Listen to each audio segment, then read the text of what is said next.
各位弟兄姊妹平安。你會好奇怪嘅，今日係我講道咧。今日嘅講員阿羅建榮博士咧，琴晚就9點幾打個電話俾我，佢就病得好厲害，咁即係佢咳到直情嘔啊！佢其實禮拜六琴日咧就有幫我哋黃昏崇拜，咁其實佢都係撐住嘅。咁佢睇完醫生，照完肺之後咧，聞咗嗰啲嗰啲氣啦，聞完之後都係冇好轉，琴晚仲差咗，跟住佢就冇辦法啦。咁於是乎咧就9點零鐘咧就預備呢一篇講章。咁呢篇講章咧就其實我係喺少崇今日會講嘅。咁但係咧對大人啊或者對成人講可能要調教一下啦。咁另外就頭先嘅經文啊，讀經嘅阿嬸啦，即刻要查頭先你讀嗰啲字啊。大家都你冇機會，平時你唔會咁樣讀嘅。今日咧你就學到啦。咁我哋即係今日係講一段好冷門嘅經文。但係今日呢一段好冷門嘅經文咧，其實背後有一啲好重要嘅意義俾我哋嘅。希望咧大家我哋今日睇嘅篇幅會再長一啲嘅，由第1節讀到第29節嘅。不過咧我哋精簡，我哋咧頭先讀經，我哋聆聽咧去到21節啫。嗱，今日呢一段經文咧，其實最主要你見到食啲乜嘢，唔食啲乜嘢，其實嗰個飲食咧本身咧係一種好重要嘅文化嚟嘅。呢一種嘅文化觀念咧，就構成咗咧唔同嘅地方啦，或者唔同民族裏邊咧嗰種背後嘅有一啲嘅精神。嗱，一個好簡單嘅例子，如果你去食披薩、食薄餅，你去到意大利，你話俾人聽加菠蘿，你知唔知會有啲咩效果咧？你哋有冇試過㗎？即係如果你加菠蘿咧，意大利人覺得你對佢係一種冒犯嚟嘅，因為意大利嘅薄餅係唔會有菠蘿嘅。美式嘅薄餅先有菠蘿嘅。如果你話要加菠蘿咧，佢真係同你死過嘅。舊年我去意大利咧，同埋你點樣食嗰個披薩都人哋都好講究嘅噃。我哋平時食披薩揾刀叉啊嘛，好骨子咁樣隻手唔污糟咁啊。我用個刀叉嚟到切嗰個披薩，嚟到諗住擺落口嘅時候咧，嗰個店長即係嗰個老細咧，佢見到我咧就一嘢拍咗我膊頭嗰度。佢哋嗰啲意大利人都咁樣噶嘛，跟住佢就我唔知佢做乜喎，我話係啊 delicious 咁樣啦。佢跟住再拍多下，跟住佢就話個薄餅唔可以用刀叉食嘅，係要用手拿住食嘅。所以咧佢就拍我，跟住咧佢想餵我咁就係用隻手揸住，叫我揸住嗰塊薄餅就食嗰個 pizza。嗱，我覺得呢啲好得意啫，係咪？使唔使咁嚴格啊？用刀叉食同埋用手食都係一樣嘅啫。不過對於唔同嘅民族，對於唔同文化嘅人嚟講呢，其實你點樣去處理食物，嗰個食物嘅方式係點樣，其實係一種民族身份嚟嘅。嗱，今日如果你用呢個角度嚟到睇呢，摩西去教導一班嘅以色列人，講緊乜嘢嘅動物食得，乜嘢嘅動物唔食得，背後就有一種民族精神喺呢度。而呢一個亦都係預備嗰班以色列嘅新嘅一代。佢哋將要進入到去迦南地啦，佢哋點樣嚟到去過佢哋嘅生活呢？喺呢啲嘅生活小細節裏邊，點樣去表達佢哋一班屬神嘅子民呢？嗱，今日我哋用呢29節，我哋概覽式嚟到了解一下佢哋喺文化上邊，佢哋點樣去適應成為一個神國嘅子民。我哋好需要上帝幫助我哋，我哋先祈禱，求聖靈幫助我哋明白經文。天父上帝，願你喺我哋當中帶領，幫助宣講嘅講得清楚。願你嘅話語能夠可以進入弟兄姊妹嘅心靈當中，求你亦都幫助眾弟兄姊妹喺我哋每一個聆聽嘅時候，我哋帶着謙卑，我哋繼續嚟到仰望你。願你指教我哋今天我哋嘅行事為人，求你嘅聖靈與我哋眾人同在，帶領我哋落嚟領受你話語嘅時間。獻上我哋嘅禱告，奉靠基督耶穌得勝嘅聖名，阿們。好嗱，今日咧我哋睇嘅第14章咧，我大概唔係好平均嘅篇幅嘅啫，我分為3個段落。第一個段落咧就由第14章第1節，主要係呢一節嚟到睇先。嗱，第14章第1節裏邊咁樣講：你們是耶和華你們神嘅兒女，不可為死人用刀劃身，也不可將額上剃光。嗱，你喺呢度裏邊你見到啦，咩叫做劃身呢？其實劃身咧，今日我哋唔用呢個字嘅，我哋用紋身，其實同一個意思嚟嘅，就係畫喺身體裏邊將啲顏色打入去嘅身體。而家要用嗰啲機器啦，舊時咧就用刀嚟到去將一啲嘅顏料界傷咗你嘅皮膚，跟住將嗰啲顏料植入去你嘅身體當中。嗱，呢個同你一般嗰啲印水紙啊嗰啲嘢唔同噶噃。呢一種嘅植入去皮膚裏邊嘅顏料，呢啲嘅顏色咧，相對嚟講係一個好長久、好永恆嘅顏色嚟嘅。嗱，喺呢度裏邊，點解摩西特別要講呢一段或者用呢一節嚟到講緊不可劃身呢？嗱，除咗佢哋將入去迦南地之外，可能會受住迦南嘅有一啲嘅當時嘅文化風氣影響啦。更加重要，其實有呢個劃身或者紋身嘅呢個傳統呢，主要嚟自埃及嘅。喺古埃及裏邊呢，當時有好多人呢，有一啲嘅考古發現啦，有啲嘅木乃伊身上係有呢啲嘅紋身、呢啲嘅記號嘅。通常呢啲記號係嚟自幾樣嘢嘅，佢哋對嗰個神明嘅敬拜啦，有嗰啲嘅雀仔啊，有啲嘅獅子啊，又或者有一啲人嘅嗰啲嘅神像嘅。嗱，曾經有一啲嘅講法話啊，會唔會係紋身代表住嗰啲低下階層，跟住嗰啲人呢，就用呢種嘅方式啊，即係古埃及嘅時候用呢啲嚟到去即係好似保佑自己。不過後來喺嗰啲嘅古埃及嘅嗰啲考古發現呢，原來係啲貴族有錢人呢，先至做得到呢一個咁樣嘅劃身嘅呢一種嘅記號喺度。嗱，除咗呢啲嘅神明之外，亦都有一啲人呢，就會用一種劃身呢嚟到講緊將為咗嗰啲已逝去嘅人嗰啲亡靈啊，既係一種哀悼記住嘅嗰個屋企裏邊嘅人啦，或者有啲好重要嘅人啦，同時間亦都係好似咧祈求佢哋嘅亡靈咧會依附喺佢哋嘅生命當中，喺個身體裏邊保佑佢、保護佢啊，咁啊以至到咧佢嘅生命得着平安。嗱，所以你從呢一個角度嚟到睇呢一種嘅紋身或者呢種嘅劃身，背後係有宗教、有祭祀。甚至乎咧有一種咧祈求一種神秘嘅能力嚟到保護即係紋身嘅嗰個人。嗱，喺呢度裏邊，佢哋以色列人將要進入去迦南地，佢哋進入去嘅時候，佢哋唔係文化真空嘅，佢哋唔會乜嘢都冇嘅，佢哋都有自己嘅傳統習俗。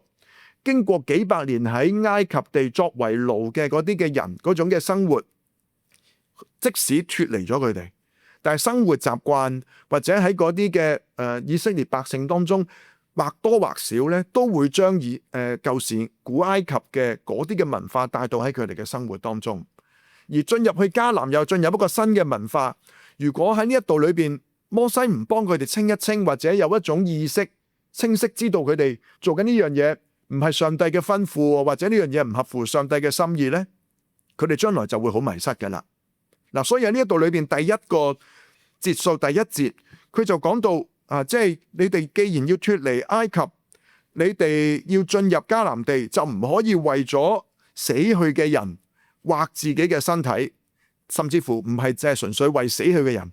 其實劃身呢一個已經成為咗一個禁令，就唔可以藉着呢啲嘅顏料即係喺個身體裏邊嚟到去整，以至到咧好似有一種神明嘅庇佑上帝嘅庇佑唔係用呢一種嘅方式嚟到去表達嘅，反而係用會幕嚟到講緊上帝與人同在，就唔係用身體割傷呢種方式嚟到去做。嗱，另外一個字眼，也不可使額上光禿。嗱，額上光禿咧，係和合本嘅譯法嚟嘅。有一啲嘅譯本咧就寫嗰個額上嗰個字，其實係講緊兩眉之間，即係話咧眼眉啊，唔好剃眼眉。嗱，不過你都覺得喂，我哋好人好姐，點會剃眼眉呢？其實呢個都係嗰啲埃及嘅傳統嚟嘅。如果你有機會睇過舊時咧，有翻咁上下年紀嗰啲睇咧，舊時我哋睇過套戲咧，賓虛啊，尤伯連納啊，尤伯連納係光頭噶嘛，唔好吸煙，千祈唔好吸煙嗰個啊，記唔記得？如果你記得，你真係同我咁上下年紀啦，即係光頭嘅。其實舊時嘅古埃及嗰啲皇室貴族人員咧，佢哋會將身體嗰啲毛髮刮乾淨，佢哋好乾淨、好企理嘅。所以你見嗰啲，不論係嗰啲木乃伊嘅嗰啲神像啦，或者嗰啲王嘅嗰啲照片咧，所有身上嘅面上邊嘅嗰啲毛咧剃乾淨晒嘅。嗱，呢一種嘅剃乾淨晒，既係代表住一種乾淨啦，同時間亦都係代表住呢一種貴族行出嚟好有好光鮮嘅一種嘅表達。嗱，如果你記得嘅咧，你睇創世記咧，摩西將要為法老解夢，喺監倉之前佢就做乾淨，就係剃晒呢啲毛，就係做呢一樣嘢啦。嗱，剃乾淨、剃晒所有毛，代表住佢就歸入去好似呢一個埃及嘅嗰種嘅文化傳統裏邊。嗱，不過喺呢一度裏邊，摩西提醒嗰啲以色列人，你唔好將舊時埃及嘅嗰啲嘅文化劃身啊、剃乾淨啲毛啊，帶到去進入去迦南地裏邊。你要做翻以色列人，你生命裏邊你係神嘅兒女，你就要用翻神兒女嘅方式嚟到去處理你嘅儀容。嗱，其實喺第一節裏邊，摩西喺呢度裏邊特別講，你們是耶和華你們神嘅兒女。呢句嘅說話唔係淨係喺呢一度講嘅，喺第二節裏邊再三嘅嚟到去強調，因為你是屬於耶和華你神神聖嘅子民。耶和華從地面上嘅萬民中揀選了你，作自己寶貴嘅子民。嗱，之前講過啦，寶貴嘅子民。喺我上一次講到有講過，上帝嘅私人珍藏啊，上帝隆而重之最寶貴嘅嗰班嘅子民就係佢哋啦。嗱，摩西喺呢一度裏邊再三強調，呢一班以色列人唔同舊時喺埃及地裏邊為奴嘅呢一班人，而家係上帝視為重要嘅，而呢一班被上帝視為重要嘅人喺你嘅言行舉止，喺你嘅外表裏邊，你哋要與眾不同嘅。嗱，呢一種嘅表達唔係標奇立異，而係講緊呢一班人係屬於耶和華上帝，佢哋嘅生命係效忠耶和華上帝，藉着佢哋嘅外表，藉着佢哋嘅生活細節，佢哋就呈現一種同世俗好唔同嘅一種嘅形態。嗱，第二節頭先強調係神聖嘅子民啦，去到第21節。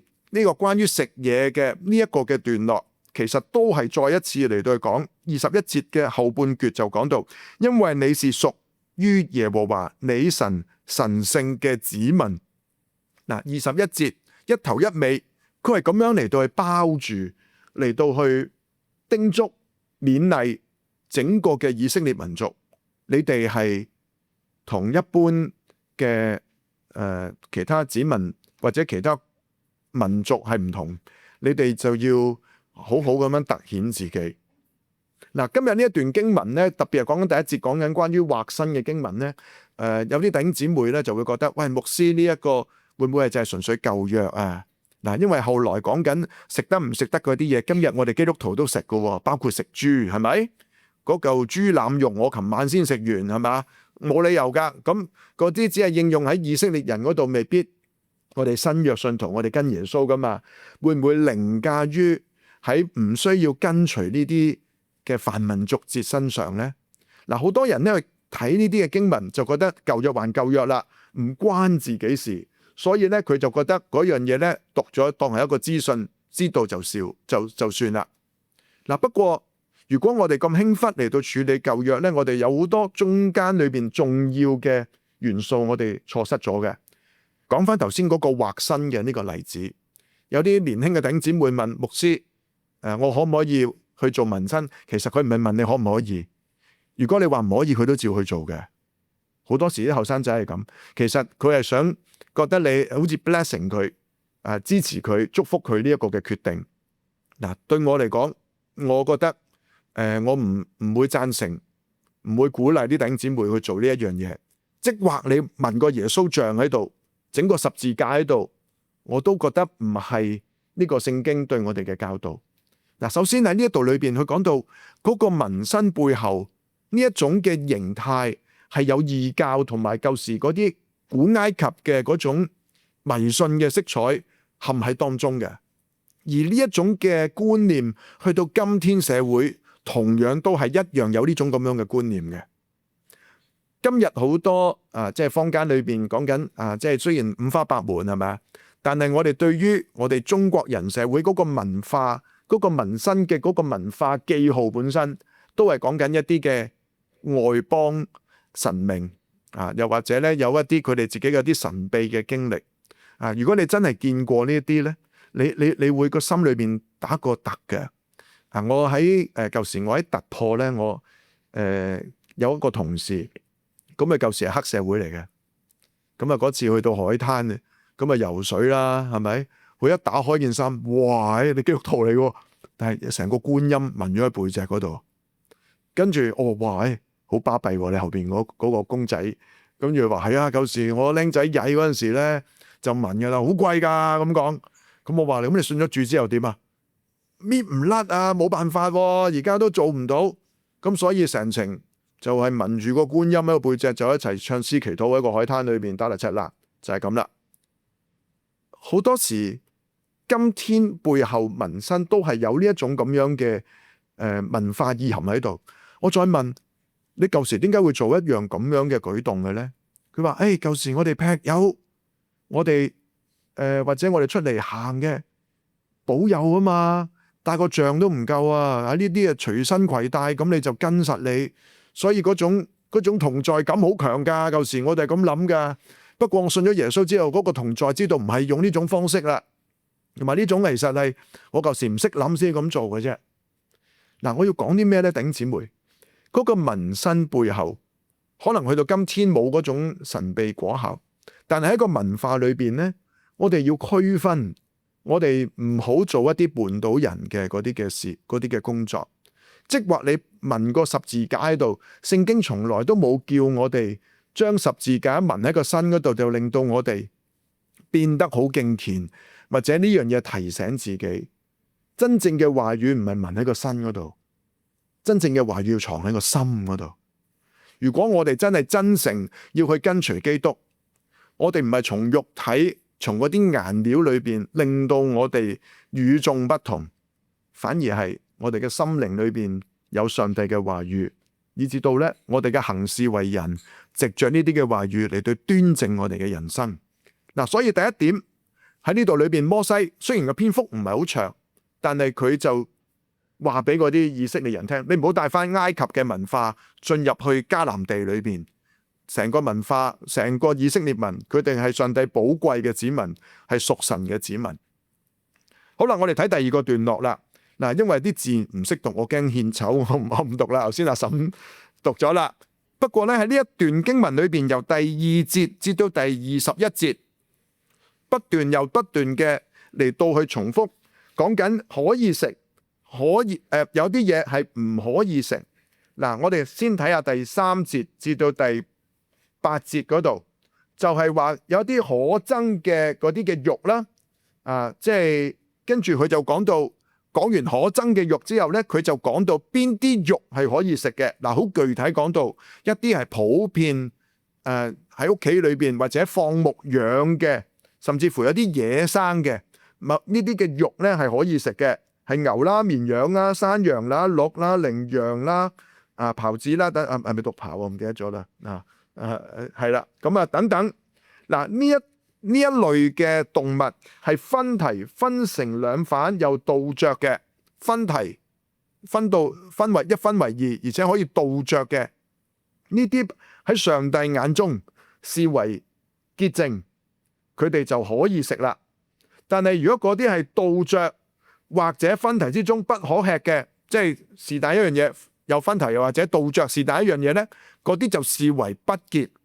嗰啲視為不潔嘅嗰啲物呢，你摸都唔可以摸，食又更加唔可以食啦。嗱，喺呢度裏邊好多弟兄姊妹話嗰啲潔淨不潔淨係從咩角度嚟到去睇嘅呢？曾經有一啲嘅釋經學家講，會唔會係從衛生角度呢？咁啊，即係豬有豬絛蟲啊嘛，係咪？其實牛都有寄生蟲噶噃。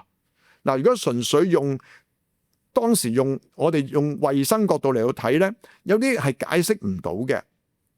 咁啊，跟住仲有一啲呢，就係講緊有一啲嘅文化習俗啦。咁嗱，呢一個都係啱嘅。有啲文化係會食呢啲動物，有啲文化係唔會食嘅。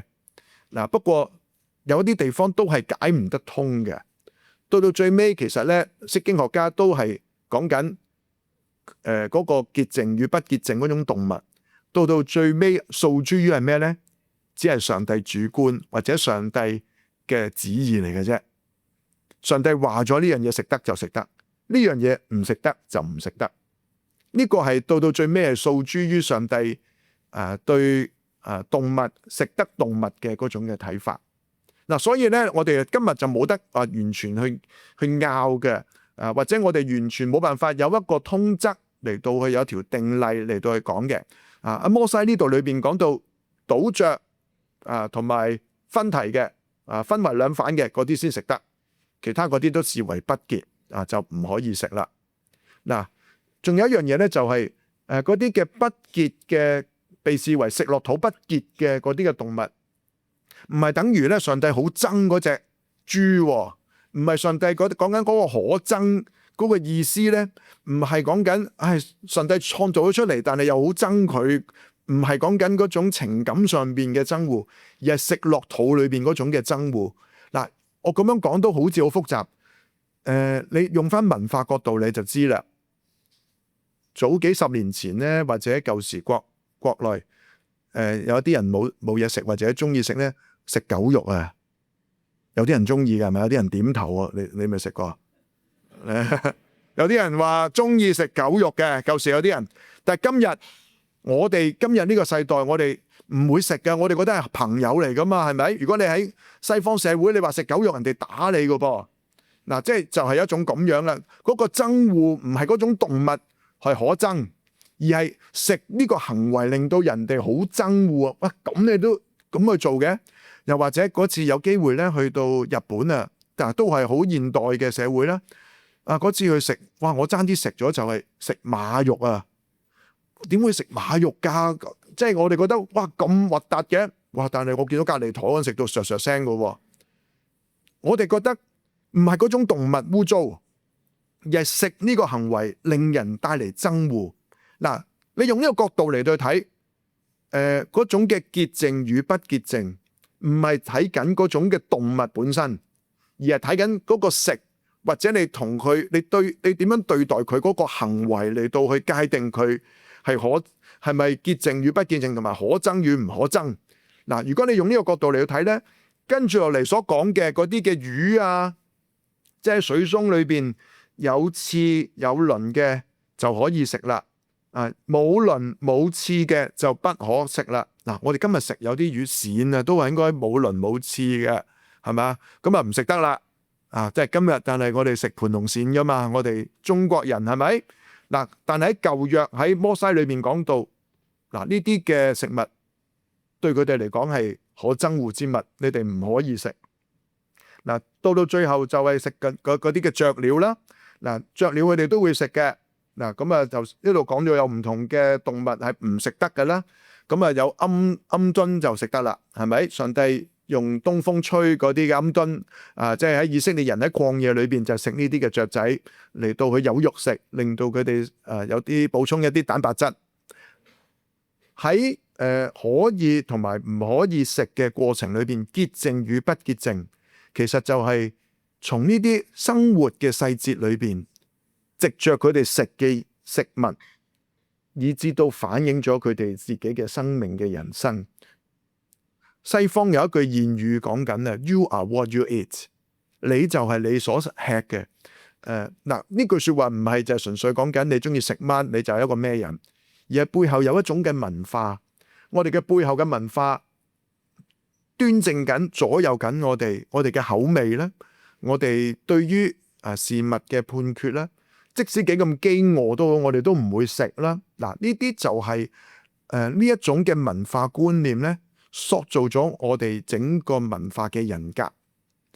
摩西喺呢一度裏邊再三嘅嚟到去強調呢啲嘅不潔之物，或者呢啲只係可以食嘅呢啲嘢，藉着佢哋所食嘅食物嚟到去界定佢哋究竟佢哋係從咩角度嚟到去睇。其他外邦或者其他嘅文化可能見到有食糧可以大量養殖就去食啦，但係對於當時嘅以色列人嚟講，摩西就覺得呢樣嘢唔食得，就唔可以咁樣做。嗱，值得留意咧，仲有一句係好多人咧都視為孤句嘅，就喺第21節嘅後半節。嗱，我再讀一讀21節你聽下。凡治死嘅你們都不可吃，可以給你城裏嘅寄居嘅吃啦，或賣與外人吃，因為你是歸耶和華你神為聖潔的民。跟住後邊呢句，不可用山羊羔母嘅奶煮山羊羔。嗱，呢句說話咧特別抽咗出嚟嘅，有啲和合本咧會抽咗獨立咗出嚟嘅。咩意思咧？點解會咁樣寫嘅咧？唔同嘅釋經學家有唔同嘅講法。最主要嚟自兩個最重要嘅嗰個睇法。第一就係喺舊約裏邊，特別係講緊以色列條例，講緊咧如果你要宰嗰啲山羊羔或者冇山羊係可以食嘅，不過你屠宰嘅過程裏邊，你唔可以一次過就將佢母子嚟到烹咗佢嚟食。嗱，佢覺得呢一樣嘢背後就係一種唔人道，你好似滅咗佢成個家咁樣。背後會將一種仁愛嘅精神咧嚟到去推展出去嘅，所以咧即係你劏隻山羊羔，你就唔可以劏埋佢阿媽一齊嚟到去做獻祭或者去食，唔可以咁樣做啊，是但一隻嘅啫。嗱，呢個係第一個啊，有一個咁樣嘅條例。第二個咧仲更加都係承接住呢個講法嘅，不過咧佢就再更加用一種憐憫嘅角度。嗰啲山羊羔啊，即係嗰啲細隻嘅 BB 山羊，佢食嘅係食啲咩㗎？飲媽媽嘅奶，係咪？即係冇山羊嘅嗰啲嘅奶嘅。如果嗰個奶係我嚟餵佢，但係當啲人去烹調嘅時候，用餵佢嗰啲奶嚟到去煮佢，你咪覺得嗰種感覺嚇點解會咁殘忍嘅？係咪？你食佢。但係你仲要用佢自己我嚟飲嘅奶嚟到去烹調，讓佢好似更加好味等等。嗱，咁啊有啲嘅講法就係話點解會咁樣做呢？原來喺迦南地有啲文化就係講到咧，原來咁樣嘅煮法，原來係會促進咗當時咧對於農業社會裏邊咧豐收啊生養眾多咧，原來咁樣煮咧呢一個本身係一個好似類似祭祀嘅一種嘅烹調過程。而且咁樣煮啲嘢食係零舍好食嘅。嗱，喺迦南裏邊有一個咁樣嘅文化。嗱，我哋從翻呢個聖經角度，其實係好一致嘅。肉係可以食，不過我哋要尊重生命。背後就係帶住一份咁樣嘅仁愛嘅心嚟到去處理食物。對於一班以色列神國子民嚟講，佢哋唔單止係食啊，佢哋唔係就係純粹諗滿足佢嘅肚腹，嗰樣嘢好唔好食，又或者嗰樣嘢係咪上帝喜悅？喺烹調嘅過程裏邊，佢都係咪帶住上帝嘅憐憫嚟到睇呢個蒼生之物？嗱，所以喺呢一度裏邊即係嗰種食與唔食背後就有一個好深厚嘅一種上帝嘅嗰種對人嘅嗰種嘅觀念。嗱，呢個係第二個段落。我哋睇第三個段落啦，時間關係我哋要好快啦，由22節讀到去第29節。嗱，我哋先睇22至23節。每年你務必從你播種嘅一切收成，田地所出產嘅取1/10獻上，要在耶和華你神面前，就是他選擇那裏作為他名居所嘅地方，吃你所獻1/10嘅五穀、新酒和新的油，以及牛群、羊群中頭生嘅，好讓你天天學習敬畏耶和華你的神。嗱，喺呢度第22至到23節就講到一個奉獻，以色列人嗰種嘅宗教祭祀，或者對於食物之後對上帝有啲咩表達呢？喺呢度裏邊佢就強調，每年你要將1/10嘅出產獻喺上帝嘅面前，要在耶和華面前嚟到去獻祭。嗱，獻咗呢個祭嗰個祭物呢，嗱，佢特別去講到擺上1/10之後呢，其實呢嗰啲嘅食物獻祭者係可以食嘅。大概呢一個係一個平安祭嚟，一個感恩祭嚟嘅。你獻上，跟住呢放喺上帝面前做咗儀式之後，就一家人一齊嚟到去領受嗰啲上好嘅牛羊。嗱，嗰個1/10其實就強調係一種帶住感恩嘅心。摩西喺呢度裏邊講緊嗰個11點解咁重要呢？就係話原來呢一種獻祭嘅過程，就係讓你天天學習敬畏耶和華你的神。奉獻原來係一種學習嚟嘅。呢個學習唔係講緊話我俾嘢我俾嘢上帝或者我交換一啲嘅條件。原來呢一個嘅學習係喺生活當中當你生命裏邊有豐收有收成，你藉着你擺上呢啲嘅1/10嚟到去感恩，學習點樣去敬畏上帝。今天咧，我哋都好多時咧會講敬畏神嘅，我哋念聖經都係咁樣念。不過咧，嗰種嘅敬畏從來唔係就係純粹喺一個口裏邊，又或者係觀念上面。喺摩西嘅教導當中，呢一個係一種嘅行動嚟嘅。呢一種嘅敬畏其實就實踐咗喺佢哋每年嘅生活當中。嗱，所以呢一個嘅第22、23節就講到嗰個11奉獻係要學習對上帝嘅嗰個敬畏。我哋繼續睇第24節到26節。當耶和華你嘅神賜福給你嘅時候，耶和華你神選擇立他名嘅地方若離你太遠，路途太長，使你不能把這東西帶到那裏去，你可以把它換成銀子，把銀子包起來，拿在手中，往耶和華你神所選擇嘅地方去。在那裏你可以隨心所欲用銀子，或買牛羊，或買清酒烈酒，或買任何你心所想的。你和你嘅全家要在耶和華你神面前吃喝歡樂。嗱，第二個段落講緊啲咩呢？如果嗰個路途同獻祭嘅地方，上帝所指定獻祭嘅地方好遙遠，真係帶唔到啦，你可以奉獻金錢。去到奉獻金錢嘅時候，嗰個金錢去到你獻祭嘅地方，你就可以買牛羊，買你自己中意嘅嗰啲嘅牲畜。既係獻祭，獻完祭之後就可以一家人嚟到去吃喝歡樂。呢一個嘅吃喝歡樂，其實嗰個食嗰個肉咧，上帝唔會食咗你嚿肉嘅，而係上帝藉着你咁樣嘅嚟到去擺上，讓你嘅家庭都能夠經歷到嗰種分享呢一份呢一個上好嘅肉嘅嗰種嘅歡愉。嗱，有啲嘅釋經學家講到。你見到頭先一路講食物不可摸、不可吃，到呢一度，你隨意買、隨意吃嗰啲嘅字眼呢，你諗下好似好熟面口喺邊度嚟呢？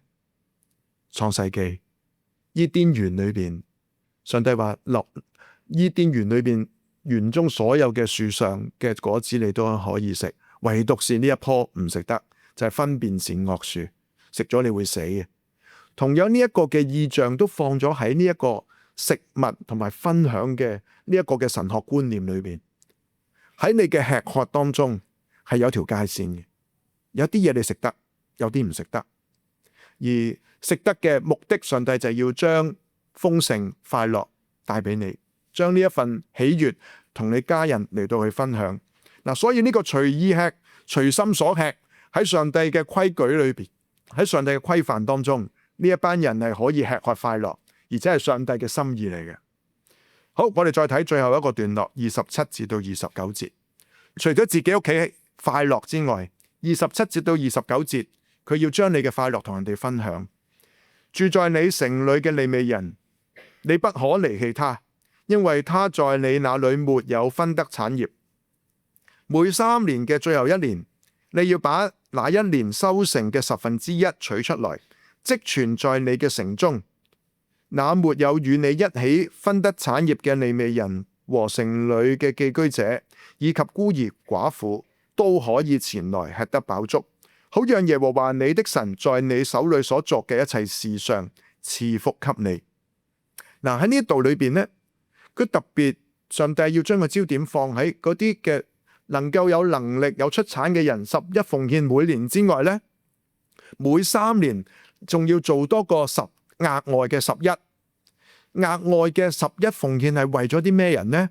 原來喺分地裏邊利未人係冇產業噶，呢一班喺會幕或者喺當時負責祭祀嘅一班祭司裏邊，呢一班人以上帝耶和華為佢嘅產業，所以對於其他以色列嘅其他嗰啲嘅支派，佢哋就要每3年就要分享一次佢所有嘅，嚟到讓呢啲利未人都可以得享呢一份上帝而嚟嘅恩典。除咗冇產業嘅利未人之外，上帝特別嘅嚟到看顧嗰啲喺佢哋城裏邊寄居嘅嗰啲無家可歸嘅嗰啲人啦，嗰啲窮苦大眾啦，又或者係嗰啲孤兒寡婦，嗰啲孤兒寡婦冇產業，上帝唔係睇佢哋係局外人，上帝嘅恩典係遮蓋佢哋，佢要鼓勵嗰啲嘅以色列人，同樣都要有呢一份嘅心腸。除咗自己屋企裏邊吃喝快樂，佢年年都可以享受，但係每3年一次就要格外嚟到去照顧喺城裏邊呢啲嘅人。所以成個律法或者今日我哋睇嘅呢啲生活細節，哇，好瑣碎啊，或者好咩啊，背後嘅精神其實講緊上帝對世界嘅關愛，對生命嘅嗰種嘅尊重，文化上邊嘅嗰條界線。佢點樣敬拜神明？佢點樣經歷上帝嘅同在？佢點樣嚟到去祭祀？喺民生裏邊就睇到啦，係咪？同埋佢點樣分享食物？舊時只係自己一家人享用，但係對於上帝國嘅子民嚟講，嗰啲孤苦流離嘅人，嗰啲冇產業嘅利未人，嗰啲孤兒寡婦，上帝都個眼目都要睇到呢啲人。佢都希望嗰啲以色列人嚟到去照顧佢哋，供應佢哋所需。今日呢段經文睇晒啦，好似好瑣碎咁樣。我諗今日對我哋基督徒嘅意義係，我哋今日我哋會唔會喺呢個世代裏邊能夠都可以分別為聖呢？嗰個神聖從來唔係講緊你成日講一啲好深奧嘅道理。道德係重要嘅。不過唔係就係純粹口講道德，喺我哋嘅生活細節裏邊，我哋都活現有一啲同呢個世俗有唔同嘅地方。我近來有啲讀呢段經文嘅時候，我自己有祈禱，我有啲擔心，因為呢個世代裏邊呢，好多時覺得傳福音嘅方法就係令到基督徒變得好唔基督徒，令到教會變得好唔似教會。好多嘅朋友覺得令到教會變得好似個康樂中心咁。令到你嘅團契，令到佢好似去緊一個唔覺得係宗教聚會咁樣。你嘅行事為人，你唔係好似基督徒，咁就唔會令到人哋排拒你，咁你就能夠有效傳福音。咁同呢個世界有一啲嘅對話，或者你俾人哋覺得你唔係即係同呢個世界脫節，我覺得呢個就重要。不過當我哋人生裏面所有嘢，我哋都同呢個世界冇分別嘅時候，我哋基督徒嘅獨特之處喺邊度呢？當我哋成日都係用呢一種即係覺得越唔似基督徒嘅方式嚟到活喺呢個世界，呢個咪真係真正可以傳到福音呢？抑或係因為我越嚟越唔似，久而久之我被呢個世界同化咗，或者我用最冠冕堂皇嘅方式我係傳福音，但係到最尾，我哋可能喺呢個信仰裏面失落咗，被呢個文化、被呢個世俗文化淹沒咗，令到我哋站唔穩陣腳。求主幫助我哋。今日我哋睇《申命記》第14章，我哋多啲文化嘅意識，幫我哋有明確嘅判斷。上帝嘅同在唔係紋喺個身上邊，上帝嘅同在在我哋嘅心靈當中。我哋要活現同呢個世界好不一樣，有令到呢個世界羨慕嘅生活方式。我哋活喺一個恩典當中，我哋就成為一個祝福別人嘅人。求主繼續嚟到幫助我哋。